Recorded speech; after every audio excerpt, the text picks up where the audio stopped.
الحمد للہ رب العالمین والصلاة والسلام علی سید الانبیاء والمرسلین وعلی آلہ واصحابہ اجمعین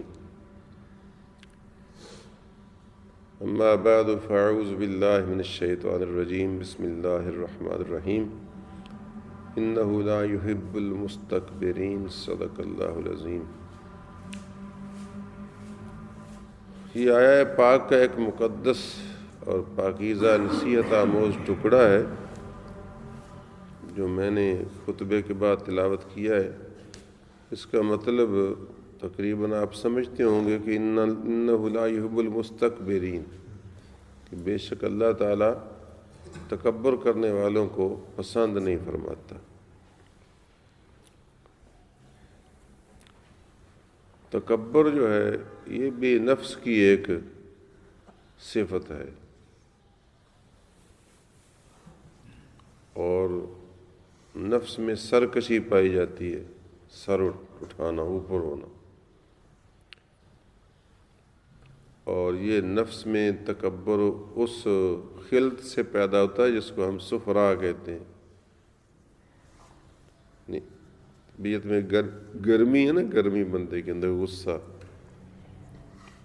تو اس صفت سے یہ تعلق رکھتا ہے۔ انسان خاک، باد، آب اور آگ سے پیدا ہوا ہے نا، تو خاک میں عجز ہے، بعد میں شہوت ہے،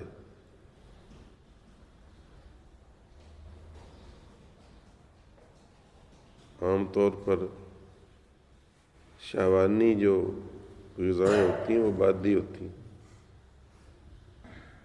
آگ میں جو ہے وہ غصہ اور عدت اور تکبر اور سرکشی ہے۔ تو اس طریقے سے یہ اخلاط فاسدہ جو ہیں ان میں سے جو آتش ہے اس کی وجہ سے یہ تکبر اور غصہ پیدا ہوتا ہے۔ بہرحال یہ تکبر جو ہے اللہ تبارک و تعالیٰ کو بالکل پسند نہیں۔ انہ لا یحب المستکبرین فرمایا، بے شک اللہ تکبر کرنے والوں کو دوست نہیں رکھتا۔ اور تکبر ہے کس چیز کا نام کہ اسی اپنی کسی موجود یا غیر موجود صفت پر اترانا، شیخی بگارنا، اور اس کا ذوم اور خیال دماغ میں سمائے رکھنا، اور دوسروں کو حقیر جاننا، یہ تکبر کی کیفیتیں بتا رہا ہوں۔ تو اللہ والے خاص طور پر باجد بستامی رحمۃ اللہ تعالی علیہ تو اس کا بہت ہی علاج فرماتے تھے، اور اس کے علاج کی ضرورت ہے بھی، اور ایسے کام آپ عمدن بھی کرتے تھے جس سے نفس کی سرکشی جو ہے وہ کچلی جائے۔ اور اس لیے ہمیں بھی کوشش کرنی چاہیے، کبھی مسجد میں جھاڑو دینا، کبھی نمازیوں کے جوتے سیدھے کر دینا، کبھی باتھ روم کی صفائی کر دینا، کبھی کسی باتھ روم میں گندگی پڑی ہے تو اس میں لوٹا نہیں ہے تو لوٹا لے کر اس میں داخل ہو کر اس کو پہلے بہا دینا، پھر بیٹھ جانا۔ آپ ایسا بہت کم کرتے ہوں گے یا بہت کم کرتے لوگوں کو دیکھتے ہوں گے۔ میں اگر چلا جاؤں تو جس میں گندگی ہو اور صفائی نہ ہو میں اس میں داخل ہوتا ہوں، لوگ دوسرے میں داخل ہوتے ہیں، میں اس میں داخل ہوتا ہوں، تاکہ لوٹے کے ساتھ اس کو پہلے بہانے سے اندر تو میں چلا ہی جاؤں گا، تو اس کو 2-4 لوٹے بار صاف کر دوں گا، پھر اس کے بعد خود استعمال کروں گا۔ اگر کسی نے اس کو صاف کرنا ہے نا، وہ بھی تو انسان ہے۔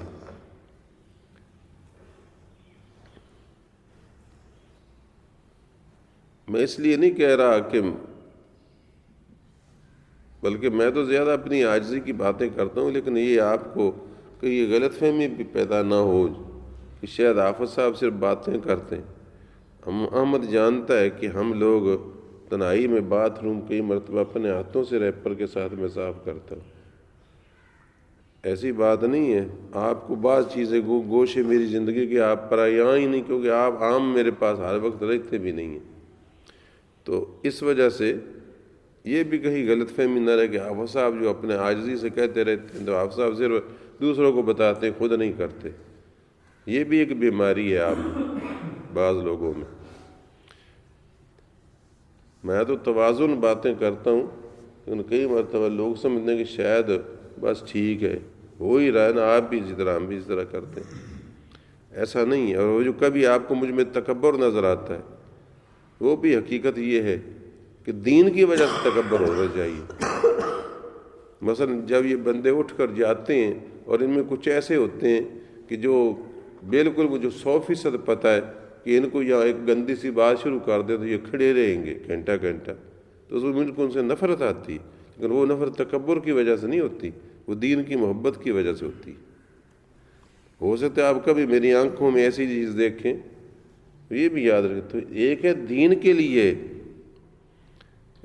غیرت کا بیدار ہونا، یا ملک کے حالات کی وجہ سے،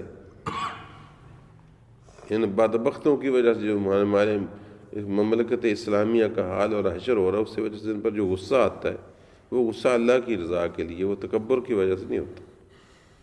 تو یہ چیزیں تو خیر اپنی جگہ یہ بھی بتانی ضروری ہے تھیں، اور میں نے کہا آج اشارے سے ظاہر کر دیں، ورنہ عام حالات میں یہ تکبر جو ہے کہ اپنے آپ کو بڑا سمجھنا، دوسروں کو کم تر سمجھنا، اور اپنے واسطے تو کوئی چیز اٹھانا بھی اپنے لیے آر سمجھنا کہ میں چیز اٹھاؤں، بندے میرے ساتھ اٹھا کر چلے، تو اس طرح کی چیزیں تو ان کا توڑ بڑا ضروری ہے۔ یہ حجاب رہتی ہیں بندے کو صحیح درویشی والی کیفیت نصیب روحانی نہیں ہوتی جب تک کہ یہ جو نفس جو ہے نا، یہ اس کا صرف کچھ نہ کچھ کچل کر نہ بندہ رکھے۔ تو کئی مرتبہ بندہ 30 سال 40 سال 80 سال عبادت کرتا رہتا ہے، لیکن بجائے اس کے کچھ حاصل ہونے کے وہ خراس کے گدھے کی طرح وہیں رہتا ہے، یا اس سے بھی نیچے ہو جاتا ہے۔ کیوں کہ 80 سال نمازیں پڑھنے سے اس کو نماز کی رعونت پیدا ہو چکی ہوتی ہے، یعنی نماز کی رعونت، اپنی نیکی کی کا زوم گھمنڈ ہے۔ تو اس چیز کا بڑا تدارک یہ بزرگ خاص طور پر کرتے ہیں۔ اصل میں یہ میں ایک بات سنانا چاہ رہا ہوں۔ حضرت باعث بستامی رحمۃ اللہ علیہ کا ایک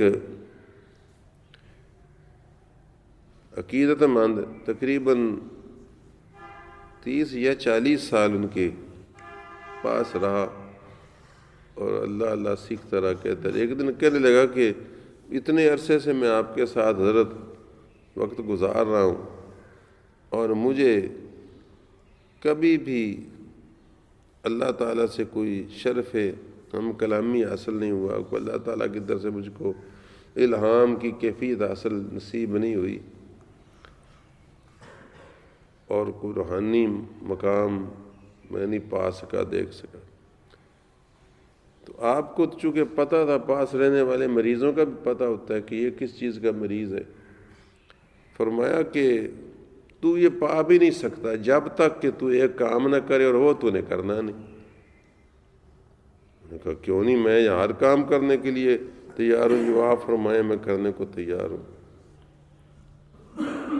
تب دیکھیے آپ نے اس کے علاج کے لیے، اب اس کا چونکہ حجاب نفس کا اتنا سخت تھا تو فرمایا داڑھی بھی مڑا دے، سر کے بال بھی مڑا دے، مونچھیں بھی مڑا دے، ہے جی، اور بھویں بھی مڑا دے، اور ایک تھیلی اخروٹوں کی لے لے، اور جہاں تجھ کو بڑے لوگ جانتے ہو نا، جہاں سارے علاقے کے لوگ جانتے ہو، وہاں جا کر بیٹھ جا کہیں سڑک پر، اور یہ کہہ لوگوں کو کہ جو لڑکا میرے سر پر تھپڑ مارے یا مکہ مارے اس کو میں ایک اخروٹ دوں گا۔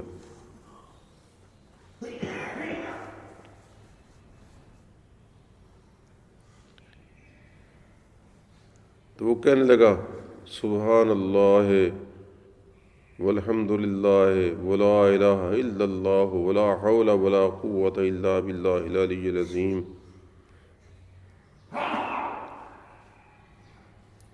آپ نے فرمایا، اس نے اب یہ اس لیے پڑھا نا کہ میں ایسا کام کروں کہ ذلیل و خوار ہو کر رہ جاؤں، کہ میں آنکھیں داڑھی مونچھ مونڈ کر اور جناب میں کہوں کہ جو مجھ کو سر پر دھول رسید کرے میں اس کو ایک اخروٹ دوں گا۔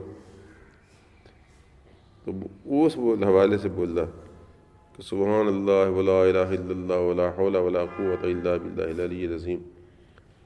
آپ نے فرمایا یہ کلمہ جو تو نے پڑھا ہے اگر 1000 سال کا کافر بھی پڑھ دیتا نا تو مسلمان ہو جاتا ہے، لیکن تجھ کو اس کے پڑھنے سے کوئی فائدہ نہیں بلکہ تو مشرک ہو گیا۔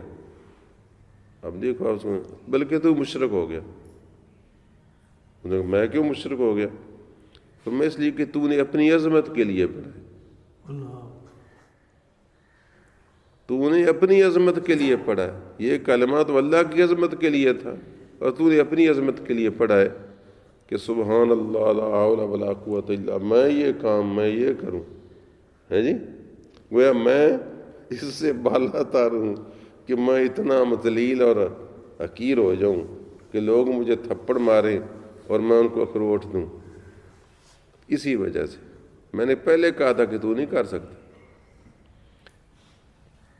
تو آپ اندازہ فرمائیے کہ جو بہت بڑا بیمار ہو جائے تو اس کا علاج آپ جانتے ہیں نا، بالکل بعض اوقات آپریشن سے کرنا پڑتا ہے، بلکہ بعض اوقات اس کو بجلی کے جھٹکے دینے پڑتے ہیں۔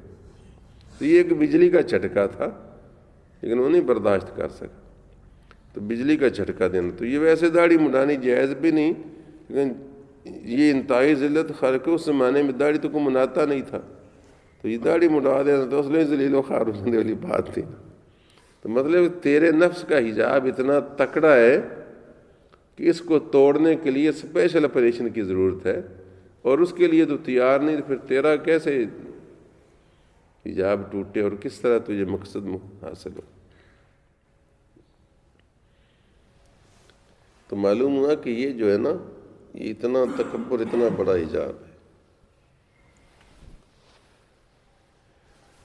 تو اس کو توڑنے کی نا کوشش کرتے رہنا چاہیے۔ البتہ یہ بھی سمجھنا چاہیے کہ وہ جو چیز ہے نا، کسی کوئی اگر دین میں مداہنت بھی نہیں کرنی چاہیے۔ مداہنت اور چیز ہے اور عاجزی اور چیز ہے۔ مداہنت ہوتی چاپلوسی، یعنی دینی معاملے میں خوشامد چاپلوسی کرنا۔ مثلا کوئی بڑا آدمی دیکھا تو چاہے کتنا وہ حرام خور ہو، کیسا بھی ہو، تو اس کے منہ پر اس کی تعریف کرنا اور چاپلوسی سے کام لینا، بالکل یہ بھی اسی طرح ایک بہت بڑی گندی خصلت ہے، اور یہ بھی ہم میں بڑی پائی جاتی ہے۔ اب میں تو انتہا تک پہنچ گئی نا، اب تو لوگ تو پہلے بڑے بڑے کی چاپلوسی کرتے نا، ہم تو بعض اوقات مستری اور مزدور تک کی چاپلوسی کرنے لگتے ہیں جی، حالانکہ وہ بیچارہ کو خاص شے بھی نہیں ہوتا،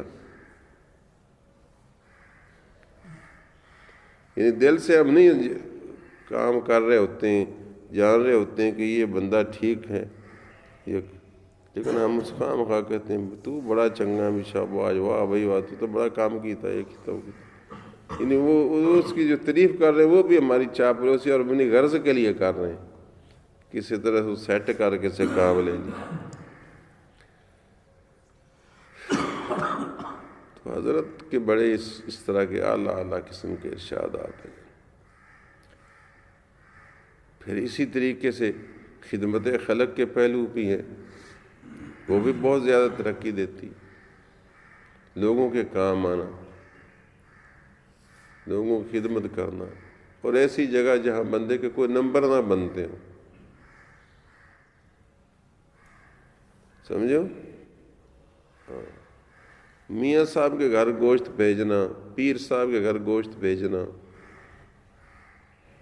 پیر صاحب کو فرنی کھلا دینا، یہ تو بڑا آسان اور اچھا کام ہے۔ بہرحال میں یہ نہیں کہتا اچھا نہیں کہ میرا نہ راشن بند کر دیا جی، تو اچھا کام ہے، لیکن اس سے زیادہ اچھا کام یہ ہے کہ جس کو کوئی نہ بھیجے اس کو جا کر دے کے آنا. احمد صاحب کو چپ کر کے جا کے کھلانا ادھر. نہیں یہ بھی ایسا نہیں میں اس کو کوئی نہ بھیجے، میں جو ہوں، لیکن پھر بھی مطلب ہے کہ میں نے دیکھا ہے کہ سب اس کو بھی حافظ صاحب ہی سمجھتے ہیں، اور یہ بھی ماشاءاللہ حافظ صاحب بھی بن گیا ہے. اس کو کہیں کچھ چیز دے بیٹھوں نا تو یہ اتنا عجیب آدمی ہو گیا ہے کہ یہ بہانے سے نا میرا کھاتا برابر کر دیتا ہے. کبھی سموسے منگا کر، کبھی بوتل منگا کر، جو کبھی کسی کو تھوڑی بہت دائیں بائیں سے کچھ شے میں اس تک پہنچا دوں، بالکل حقیقت یہ تو مجھ سے بھی بہت آگے نکل گیا. اللہ تعالیٰ ہے جس کو جو فیض پہنچائے. حضرت باعث بستامی رحمۃ اللہ علیہ تعالیٰ علیہ کے ایک پڑوسی تھا، وہ یہودی تھا.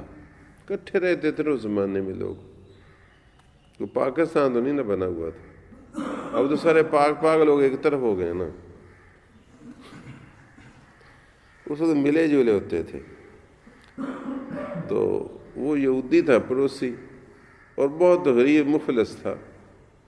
وہ کہیں محنت مزدوری کے لیے کسی دوسرے دیش گیا. تھوڑا بہت گھر میں غسرت تنگ دستی تھی. تو سادہ زمانے تھے. اب ہمارے ہاں تو کہے جائیں تو گھر میں لڑائی شروع ہو جاتی ہے. آپ کے بھی گھر شروع ہو جاتی ہوگی. ہر گھر میں، ہر کمرے میں بلب جل رہا ہے، ہر کمرے میں بلب جل رہا ہے. نہیں سمجھے؟ کمرے ماشاءاللہ اب تو مکان ہی ایسے بنائے جا رہے ہیں کہ جس میں کسی جگہ سے جیت نہ پوے. سورج سارا دن چھاتیاں مار مار کے تھک جاتا ہے بھی کسی پاس گھر چ ویکھا کون رہندے تو سورج نو ہی نہیں موقع ملتا کسی طرح چھاتی مارن دا. ایسے ایک چھوٹی سی اتنی جگہ درمیان میں رکھ لیتے ہیں اور اس کے اوپر بھی وہ گریل لگا لیتے ہیں، اور کبھی اس کے اوپر سرکی ڈال لیتے ہیں. باہر صورت خیر یہ تو فیشن ہے، یہ کوئی حرام نہیں. بہرحال مقصد یہ ہے کہ وہ سادہ زمانے تھے تو رات میں اتنا تیل کس کے پاس کے چراغ جلائے ساری رات. تو اس یہودی کا چھوٹا سا بچہ تھا، وہ رات کو اندھیرے کی وجہ سے روتا رہتا. پڑوس میں چونکہ آواز آتی ہے بالکل ساتھ، چھوٹے چھوٹے گروندے جو تھے، تو آپ کو پتہ چلا تو آپ روزانہ کیا کرتے، وہ چراغ مہیا کر کے نا تیل اس میں جلوا کر تو اس کے گھر میں بھیج دیتے. رات بھر چراغ جلتا رہتا اور وہ بچہ چپ رہتا. اس کی وجہ سے اندھیرے میں وہ ڈرتا تھا. کافی کوئی مہینہ 2 مہینے جب تک وہ یہودی کہیں لوٹ کے واپس آیا، محنت مزدوری کر کے کہیں گیا ہوا ہوگا، آیا تو اس کی بیوی نے اس کو بتایا کہ ہمارے جو پڑوس میں یہاں بزرگ رہتے ہیں نا، ان کے پاس سے روزانہ ایک چراغ آتا تھا، بچہ رات چپ ہو جاتا تھا. اس کی وجہ سے میرے پاس تو تیل کے لیے پیسے بھی نہیں تھے. تو وہ یہودی اتنا متاثر ہوا، کہنے لگا کہ جب باجدید کی روشنی ہمارے گھر میں آ گئی تو اب ہمارے گھر میں اندھیرا نہیں رہنا چاہیے. چنانچہ وہ دونوں میاں بیوی مسلمان ہو گئے. سبحان اللہ. تو اس طریقے سے آپ لوگوں میں ایثار، یعنی یہ مختلف پہلو ہیں آپ کی زندگی کے اور مختلف باتیں. پھر بھی ساری زندگی کی باتیں تو نہیں، آپ کی عمر شریف کافی زیادہ تھی ہوئی ہے. تو یہ ان کی واردات ہوتی ہیں. معلوم ہوتا ہے جس طرح ہم پر بھی کبھی کبھی ہوتی ہیں آج کل، تو یہ مختلف واردات ہوتی ہیں، کبھی کوئی کبھی کوئی کبھی کوئی، اور ساری اچھی ہیں. اور ایسی ہوگی حکیم ماننا ہے کہ وہ واضحوں سے زیادہ اثر انداز ہوتی ہیں. بندہ بظاہر سمجھتا ہے کہ یہ تو یہ نہیں کرنا چاہیے تھا بعض واقعات سے، لیکن پھر اس کا نتیجہ دیکھتا ہوں تو معلوم ہوتا ہے کہ نہیں، انہوں نے پھر ان کی اللہ تعالیٰ نے ایسی نظر نگاہ اور ذہن دماغ دیا تھا کہ وہ سمجھتے تھے کہ اس کا اللہ اچھا کرے گا. ایک دن کسی جگہ سے گزر رہے تھے، قبرستان کے پاس سے گزرے تو قبرستان میں دیکھا کہ کوئی قبرستان میں بیٹھا چنگ بجا رہا ہے، کنگ کہہ لو، اردو فارسی میں چنگ کہتے ہیں، ہم کنگ کہتے ہیں، تو وہ کنگ بجا رہا، تو ہوتا ہے کہ وہ ٹھڑک شوق۔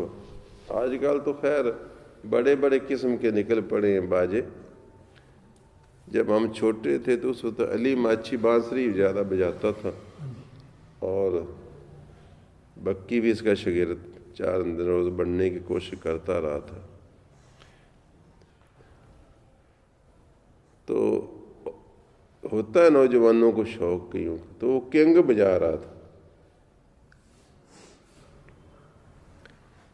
تو آپ اچانک اس کے اوپر جا پہنچے تو کنگ بجایا جا رہا تھا۔ قبرستان میں پھر کنگ بجانا اور غفلت کی علامت ہے کہ قبروں کے درمیان میں بیٹھ کر تو اللہ اللہ کرنی چاہیے، استغفار کرنا چاہیے، کچھ پڑھنا چاہیے۔ تو جو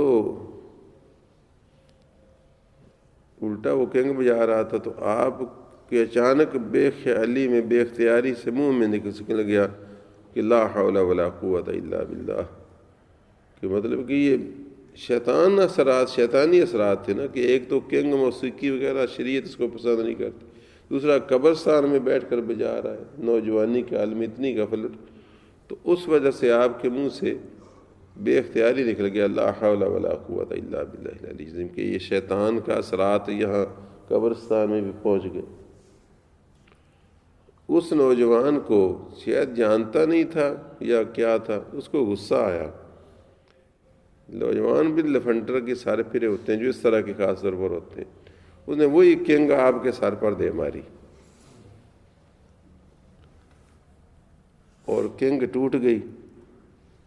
کدو صحیح تو ہوتا ہے، پتہ نہیں کیا ہوتا ہے، اس طرح کی کوئی شے ہوتی ہوئی، پہلے تو کدو کی کنگی ہوتی تھی، پتہ نہیں اب کسی اور چیز کی بنا لیتے ہوں گے۔ میرے بھی علم بعض حوالے سے میرا علم محدود ہوتا جا رہا ہے، کیونکہ اب تو نئے نئے انسٹرومنٹ بن رہے ہیں، اب ان کو اب انسٹرومنٹ کہتے ہیں، پہلے حالات لاب کہتے تھے۔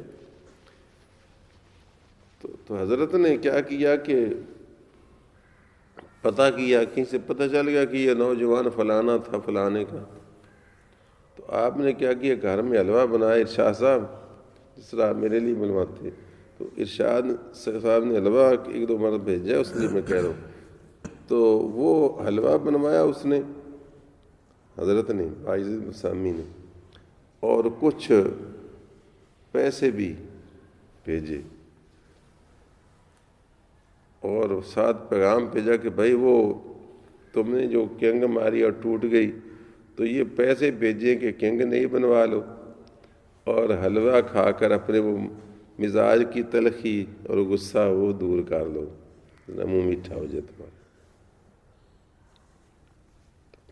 بس جب انہوں نے بتایا کہ یہ حضرت باعث بسامی تھے اور انہوں نے بھیجا، اور تو نے ان کو ہماری کنگ اور یہ حلوہ بھیجا انہیں تاکہ تیرے تلخی جو ہے نا وہ دور ہو جائے اور تو کنگ بھی بنوا لے، پھر تو بس اس کے لیے وہ ہدایت کا سامان ہو گیا، وہ آپ کی خدمت میں آیا اور سچے دل سے توبہ کی اور متقی اور پرہیزگار بن گیا۔ تو اس طرح کے بھی واقعات ان کے ہاں بکثرت ملتے ہیں، جس سے خدمت خلق کا بھی اندازہ ہوتا ہے، تکبر کے ٹوٹنے کا اندازہ بھی ہوتا ہے، اور بہت اچھی صفتیں۔